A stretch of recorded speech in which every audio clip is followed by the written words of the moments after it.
This rather magnificent looking thing costs the same as Apple's Pro Display XDR. Stand. Yeah, that £1,000 Pro stand, you could buy this entire monitor for the same money. And man, you're getting a lot more value for money here.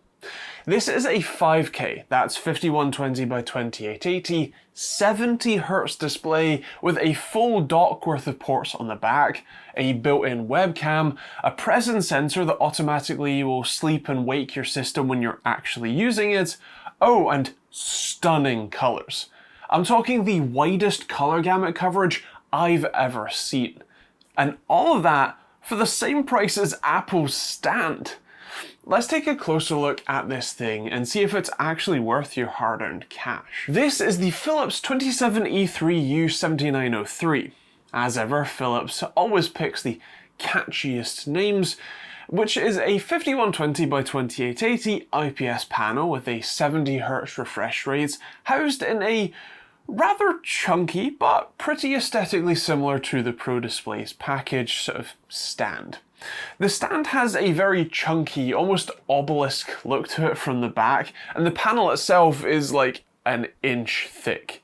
This is a hefty looking, although surprisingly not as heavy as it looks, display for sure.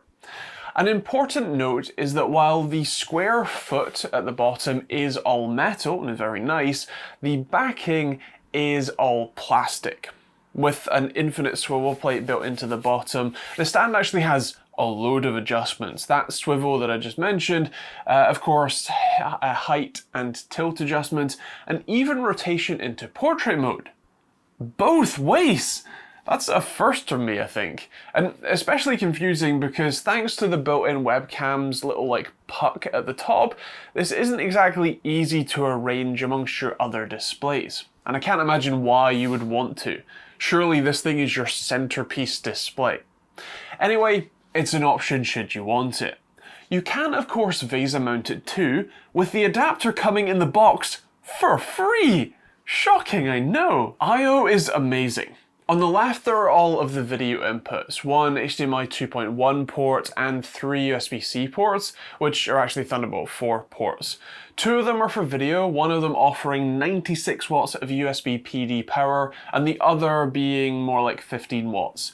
The last port on the left-hand side is the upstream port, meaning if you're using this via HDMI, you can connect that one to your PC or whatever, so that the USB hub on the other side still works, and the camera connects too. In the middle is the power cable, which is a bit of a weird one. This is a permanently attached pigtail that's actually a kettle lead receptacle. You plug in your regular kettle lead into this as if it was just a port on the back of the monitor. Funky.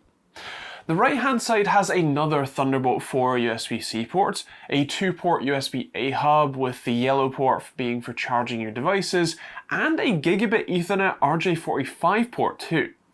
There's also a headphone jack on the bottom and two 5-watt speakers built in, which aren't bad, but if you're spending $1,000 on a monitor, please spend like £100 on a nice set of bookshelf speakers too.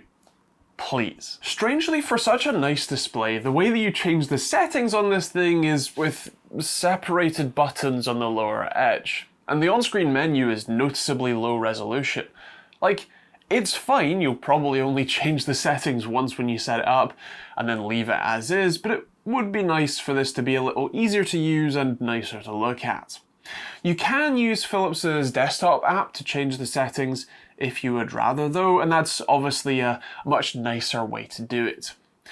In here you have a whole bunch of settings, starting with the presence detection, which can either run through Windows 11's like built-in feature, or you can just manually set it with 4 levels of sensing.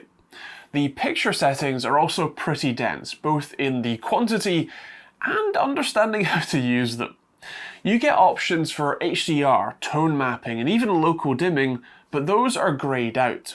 I have to assume that you will have to enable HDR in Windows for those settings to become enabled and that you can play around with. You do get a whole bunch of picture modes under the title Smart Image, and some overdrive modes under Smart Response. We'll come back to those later. The color modes are also pretty plentiful too. You can set it just by color temperature or user-defined RGB values, or by color space, including both D50 and regular versions of DCI-P3 and Adobe RGB, as well as Rec 709 and Rec 2020. Fancy, I know. There are also picture-in-picture options, audio controls, and controls for the USBs and webcam too, namely if you want the AI assistant on for the webcam or not. Speaking of the webcam, that little notch on top is where you'll find it, along with a built-in microphone and the presence sensor. I'm happy to report that this does have a physical cover that acts as a privacy cover with options for webcam off, mic on, both off, or of course both on. As for the quality, let's have a look. Considering that this display is almost an inch thick, in fact a bit more than an inch thick, and the little webcam thing is also about an inch thick, this is really disappointing performance. This would be disappointing for a thin and light laptop's webcam, not a big chunky box on top of the display. This is really soft, really grainy, and this is even with the AI enhancements enabled. It actually looks slightly worse with those disabled. Now you do have actually one main AI feature, which is that it will zoom, pan, and sort of like follow you around. Now the thing for me is that this is both too slow and too fast. The Windows version of this that I actually tested on the laptop I'm recording on, the Acer Swift Go 14 AI, check that video out in the cards, that was way too slow. That didn't react basically at all. It's horrible. This, though, is worryingly fast, and like the motion just looks dreadful. It just makes me feel sick when I'm watching this, to be honest. So as long as you're close enough, it will zoom out to like full size, and that's fine. As for the microphone, I actually have this turned down quite a bit in OBS, that's what I'm recording this in, and it's still clipping and can sound quite harsh. Now it can and actually is quite clear, especially for like a built-in microphone, so that's not bad, but it's also not the best. It's quite loud, it clips quite a lot even though I've turned it down, so that's perhaps something to consider. Of course, you aren't necessarily buying this thing purely as a webcam. You're buying it for the glorious 5K IPS panel in the middle. That's clearly where the money went, because damn it looks good. This is undeniably sharper than a 4K 27-inch panel, which is already ludicrously sharp. I can see why Apple likes the 218 pixel per inch density. It's hard to describe just how crisp this looks, like especially up close.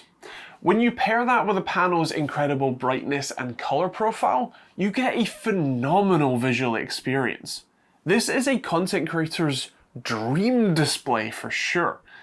What makes it even better is that it is stunningly accurate. Philips includes an incredibly detailed factory calibration report in the box, stating not only a sub 1 delta E average in the sRGB mode, but 100% coverage of the Adobe RGB spectrum and 99.88% coverage of the DCI-P3 spectrum. In my own testing, my Spider X2 reported 100% coverage of all spectrums, save for Rec 2020, where I'm seeing a record 88%. That is the widest color gamut coverage I have tested. Accuracy, even just in the color temperature mode, rather than the specific and calibrated color spectrum modes, is an astonishing 0.48 delta E average, with no results above 2 at all. Not even close. Brightness is also fantastic at just shy of 700 nits and a little over 2000 to 1 on contrast ratio. That part isn't perfect. Obviously an OLED would be nicer here, but it seems like you'd struggle to get such a wide gamut from that, so this seems pretty decent. This is an incredible display to look at and use. There's no real other way to say that. I do briefly want to mention response times though, purely for the sake of motion clarity for stuff like video editing. You want to make sure that the display can at least keep up with the content that you're seeing, but unfortunately, at least in its default mode, i.e. overdrive off, this can't. I got an average of 16 milliseconds, with a number of transitions taking a fair bit longer, over 20 milliseconds in fact. That's not good. Setting overdrive to the first setting, or fast, you do get a better average at 14 milliseconds, which is in line with the 70 Hz refresh rates, but not by much. The next setting, faster, is better, with the average dropping to just 9 milliseconds, or 11.8 milliseconds if you include the overshoots. Although the fact that there is even overshoot here at all is pretty disappointing. This certainly isn't a 70 Hz panel. It can barely keep up at 60 Hz. The top overdrive mode, faster, is just laughably bad. The initial response time, as in if you ignore all of this horrible overshoots, does drop to just 6.9 milliseconds, which sounds great on paper, but in practice it is unusably bad thanks to that overshoot. Set this to the fast mode, I guess. I wish Philips had refined these modes a little more so that 60 FPS footage would actually run smoothly here. Of course, while a Windows machine absolutely can run this just fine, both over HDMI and USB 4 Thunderbolt 4, this isn't exactly aimed at Windows users. This is a macOS resolution. So what's this like to use with a Mac? Well, happily my friend came over with his M3 MacBook Pro so that we could find out, and the short answer is, it's fantastic. For those that don't understand why Mac users desperately crave a 5K panel over a 4K one, I'll link to an excellent and pretty concise video from Keir Darby in the cards above to explain, but the long and short of it is that Apple scales all of their UI elements, like text and icons, based on an expected pixel density of at least 218 pixels per inch. 4K 27Hz displays are around 163 ppi, so your choices are to have everything larger on the screen and therefore less sharp and less screen real estate, or to have the system render at 5K and downsample. But that looks horrible because, well, it's not a one-to-one scaling factor. Both of those options suck, so we're back to this, a 5K display. This means that icons and windows on the built-in sort of display are the same size as they are on this 5K, and the same level of sharpness and clarity. That's a neat trick for sure. For actually using the display for work, be that creative, programming, or even just spreadsheets, although the latter feels like a little bit of a waste of this thing's beauty, this is incredible. The mixture of sharpness, vibrancy, and richness makes it an absolute joy to use. The accuracy means that you don't need to worry when editing videos or photos or designing a website that the colors you're seeing aren't what everybody else will see. And the sheer brightness means that even in bright environments, you'll see everything just fine. As a content creator myself, I really like this thing. Now personally, I am still perfectly good with my Philips Evnia 8600 QD OLED, as I do like to game from time to time and the sharpness doesn't really bother me since I use Windows, but just knowing this thing exists and is this amazing is pretty great. This is also in line with the surprising number of other 5K displays on the market. At around £1,000, it's pretty much the same as the others, save for the Asus ProArt one that lists itself at more like $750, although it's out of stock, but that also only lists HDR 500 versus HDR 600 that this thing has, so maybe this has a slightly better backlight.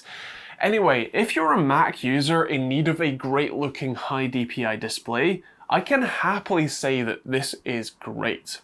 If you're a Windows user, get a 4K panel for a quarter of the price, maybe half the price if you want the same sort of colors. Of course, those are my thoughts, but I'd love to hear yours in the comments down below. What do you think of, and I'm gonna get it wrong, the 27E3U7903? I think I got it right actually. Let me know in the comments down below what you think about it, and like Windows and Mac scaling, let me know in those comments. If you are interested in this, I will leave a link to it in the description down below. If you want to see more videos like this one, hit the subscribe button and turn on the bell notification icon. If you want to check out my own hardware that I use to test displays like this, namely the open source response time tool, head to osrtt.com and make them here right at home in the UK, ship them worldwide. If you want to check out more videos, there'll be a load on the end cards, and otherwise, that's pretty much it. Thanks for watching, hope you enjoyed it, we'll see you on the next video.